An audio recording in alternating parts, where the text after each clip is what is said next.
Hi, you're on the Bible Forum. I'm Warren Sprouse. Do you know why descendants of black slaves in America cannot succeed? Oh, wait. They do. In large numbers, both in private and in public. They succeed in America where most nations, they do not, cannot. Think most of the African nations. Think South America. Here they succeed in every way, academically, socially, politically, financially, and spiritually. They succeed where, in what appears to be the majority of white Americans and others, do not. In many cases, cannot. Why do they do that? Because they want to. They have the grit, the determination, the talent, the ability, the character. Character, yeah, like patience, perseverance, integrity, responsibility, courage, optimism, reliability, ambition, loyalty, and the list goes on. In some places, some jobs, they have to fight against prejudice and pettiness. In many places, they simply have to show up and do a good job. But in all cases, they must do the job they've been hired to do. Do it faithfully, adequately, reliably, and regularly. Applying those qualities, in most places, in most cases, translates into success. Now, don't underestimate those who are naturally talented. Some have beautiful singing voices, or they're great at sports or art or business. But they too must show up and do an exceptional job every time. That's what separates America from the rest of the world. But the definitions of success also vary from person to person. Some of us define success in terms of great wealth or promotion. Others define success in terms of adequate wealth and security for our family. Still others look at the quality of their social, emotional, spiritual life. Regardless of how you do this, the way you define success will drive your attitude about life and about your job. Don't let the unnamed, unknown people define adequate for you.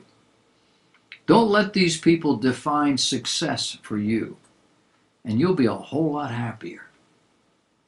There are only 675,000 millionaires in America, give or take. That's less than 3% of the total population. We have 330 plus million people here. So that's a very exclusive group.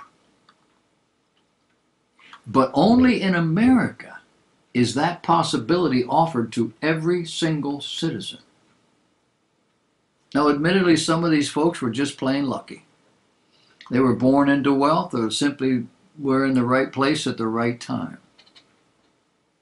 Many, however, worked hard to get where they are. They spent the time in school, education, training. They did jobs nobody wanted to do. Few of these people did this while they were raising families, trying to take care of business. Others didn't have that extra burden. But wives, husbands, children need to be nurtured, not just cared for.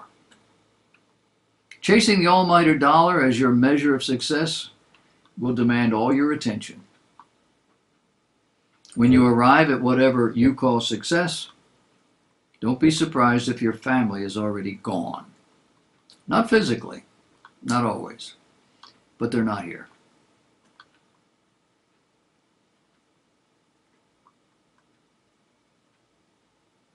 When you're trying to work your way up, do not sacrifice your own spirituality, your emotional being. Don't give up being social. And by all means, develop godly character. You see, that's the price millionaires, at least the overwhelming majority, have paid. Success in America, unlike many other places, depends on you. Preparing, showing up, working hard, being honest, being upright, being faithful. Making a lot of money with a minimum of effort will only spoil you. Thousands of people have experienced all of this, growing up wealthy, being given cushy jobs if they have to work at all. It seldom works out well. But those who have to actually sweat, suffer, struggle, put time in grade, these are the people that succeed on every level. Money's just one of them. If you ask people with lots of money, I believe the vast majority of them will tell you it's not the money. Money wasn't the motivator. It was the reward. It was there. But there's a bunch of people out there who have gotten very, very wealthy by doing what they love to do. And if they had never been paid that well, they'd do it anyway.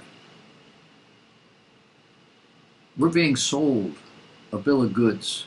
Our young people are buying it. And it's spoiling us. Don't let it spoil you.